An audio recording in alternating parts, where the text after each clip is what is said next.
YOB will be reading from Robear and the Reaper by Tim Stegaheis, where a series of metaphysical misadventures leads to a years-long search for the king of the necromancers. Enjoy. Chapter 9. Minutes after that, Mama and Robear found the door and forced it open. "What's happened to this guy?" asked Mama. "I seen zombies with more life to 'em." "We warned him that he should stop," said Ruth casually. "He would not listen, so we struck him, and he came apart. I don't think we can save him." Mused Mama. "His body's alive, but his soul is stone dead." She turned to Robear. "Is that shadow demon of yours who helped us a couple of times feeling ambitious?" "I see," said Robear. "Well, how about it? Do you want to possess this body and take a name for yourself?" "Absolutely," said the demon, and quickly entered the former warlock's body. "Pretty nice," said the warlock. "A living, breathing body with everything working. I like it." "Just be rather careful with it," said Mama. "As things be, we may have a use for it later, so you best be thinking before you go and play rough with your new body. You hear me?" "Just call me Morketh," said the warlock. "And I should say that we will have use for him. His memories are still here, and I see several useful ones already." "No magic," said Robear, "unless Sir Chancery orders it." "Oh, come on," complained Morketh. "You can argue it with Sir Chancery if you like," responded Robear. "Nuts," said Morketh.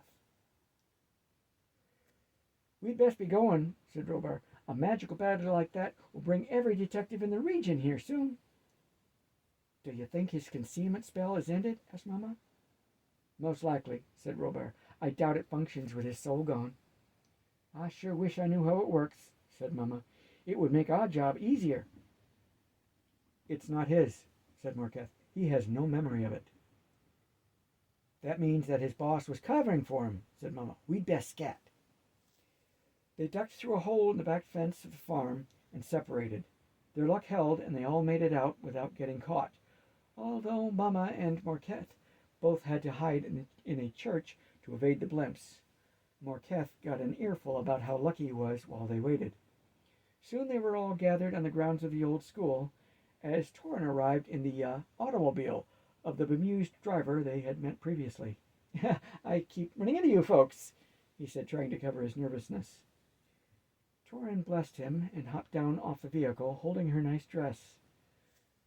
"I left those poor children at the Newfortville hospital," she said. "The more mobile ones brought the doctors out to them, so I remained on scene." She looked at the warlock standing there. "Did you convert him, or is he under some kind of control?" asked Torrin. "Neither," replied Mama. "He went up against Ruth, and she fried the soul out of him. This is Morketh, possessed by a demon friend." "While I cannot condone the destruction of a soul," said Alina, "that one was certainly lost already, and so little damage is done." Once again, it seemed, Alina had a dark side. "I am glad to employ this body for our mission," said Morketh, "but I wish they would give me more room to use it." "I told him that he could not use magic unless Sir Chancery authorized it," explained Robear. "Patience, demon," said Alina. "Now that you are in a mortal body, you can redeem yourself in the eyes of God. Isn't that worth some discomfort?" "Humph!" said Morketh. "I got your patience right here. Morketh!" shouted Robear and Mama together as the demon was about to make an obscene gesture. "Humph!" said Morketh again, but did not make the gesture this time. "I guess there's just no reforming some," said Alina sadly. "That's right," said Morketh with a face-splitting grin. "I am who I am, and there's nothing you can do about it." Ruth laughed openly. The undead team went up to report to Sir Chancery. Robear introduced the knights to Morketh and explained what had happened to the warlock. Sir Chancery held his head in his hands. "What is the Pope going to say about this?" he wondered aloud. "We have to report this to Death as well," said Robear. "He has to approve of the change before it's permanent." "What do you mean, before it's permanent?" said Morketh. It's my body now, and I'm not giving it back. Besides, that warlock is gone, and he is not coming back. He's destroyed, and that's that. Oh, I think death will have some say in it, said Robear. Let's find out, shall we? Said one of the Scratches, and they were all in Death's office again. Well, began Death as he studied Marketh, you're not within the usual rules, are you? He began quizzing Marketh about the importance of staying within the rules, also the difference between being born a mortal and possessing a mortal body that had once belonged to someone else. While they were talking, Robear stepped out into the valley to collect his thoughts. There were the usual activities going on and lines of spirits and the dead waiting patiently for their turn to be seen. A female spirit stepped in front of him, smiled, trying to get his attention. At first Robear didn't recognize her and was about to step away when he looked again at her eyes and her smile, and then he knew her. Although far more youthful than when he last saw her, this Seminole maid was his long-lost grandam. Grams! He gushed like the boy he had once been. It's so good to see you! I have missed you so all these years. Don't I know it, Roby, she said. You cried like a lost babe, and I so wanted to take you in my arms and tell you that everything would be all right. Then you lost yourself with those men of hate, and I wept for you. Now you're redeeming yourself, and I am so proud of you I could burst. I love you, child. Never forget that. It will help. Robear was overjoyed beyond words, but he felt that he should answer for his yielding to dark temptation. I am truly ashamed, Grandam, he said. I thought that I could just learn what I needed to become important and respected so I could do you proud. I failed, and I became a total wretch. Can you find it in your heart to forgive me? I forgave you long ago, boy. Now you are doing what a proper shaman should do, making the world better. I don't rightly know about this voodoo magic, but Death seems to feel that it suits his purpose. She smiled up at the tall man that was her favorite grandson. You're doing fine, Roby. I am much put at peace in knowing that you are serving a higher purpose and growing into a mature being. Robear felt relieved and light-hearted. He literally felt a burden lift and unencumber him. He looked up and saw a dark, ugly shadow creature with a hideous face float up and vanish through the gray mist and was gone. He felt grand. He felt better than he had during most of his living life. He drew a shuddering breath and started. Grams, he whispered. I breathed. I'm not supposed to breathe. I'm dead. And what was that ugly shadow? I didn't recognize it as one of mine. That was your self-hatred, Roby, Graham said seriously. It had a tight grip on you so that your spirit could not breathe even when your body was breathing. Now it's gone, and while the dead body does not breathe, your spirit can breathe and benefit from the breathing. Self-hatred? Said Robar. Yes, said Grams. You felt anger for being poor. You felt jealousy for being viewed as beneath the people that you helped in that clothing store.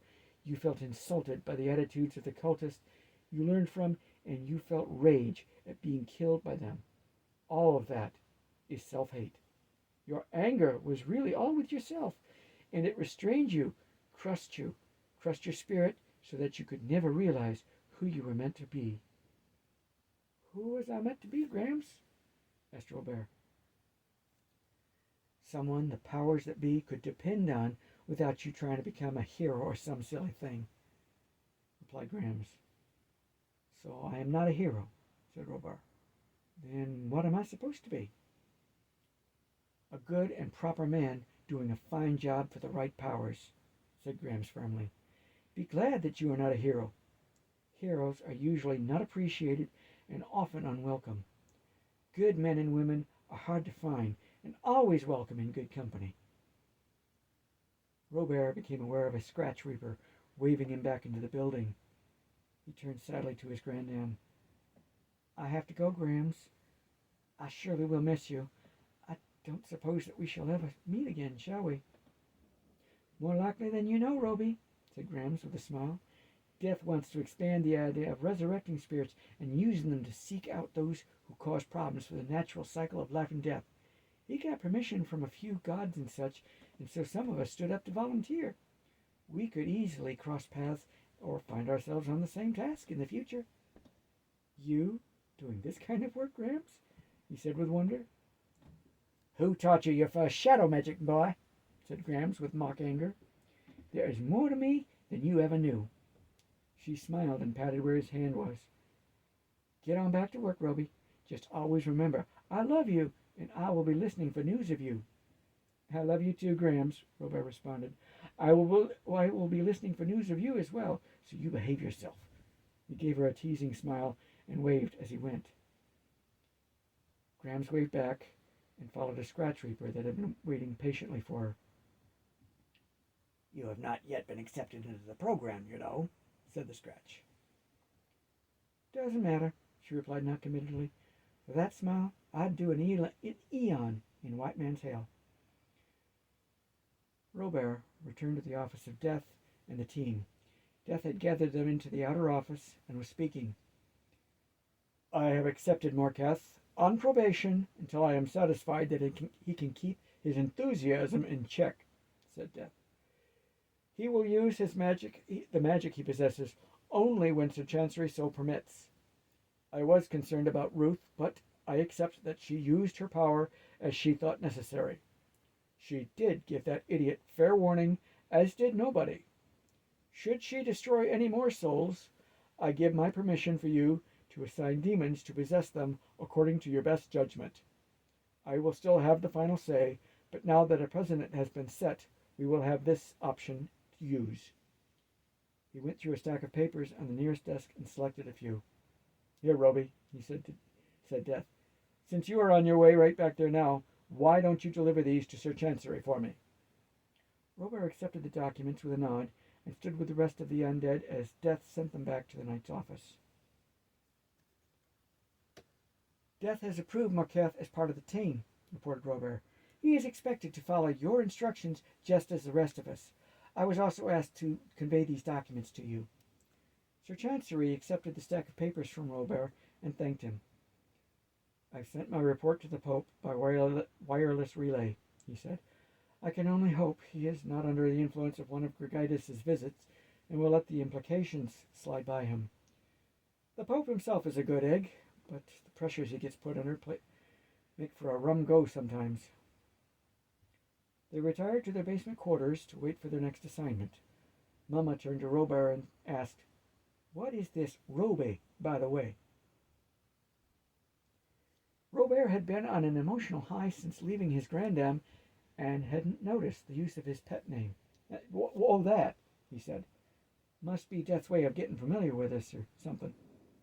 Inwardly, Robear wondered what else Death had been listening in on.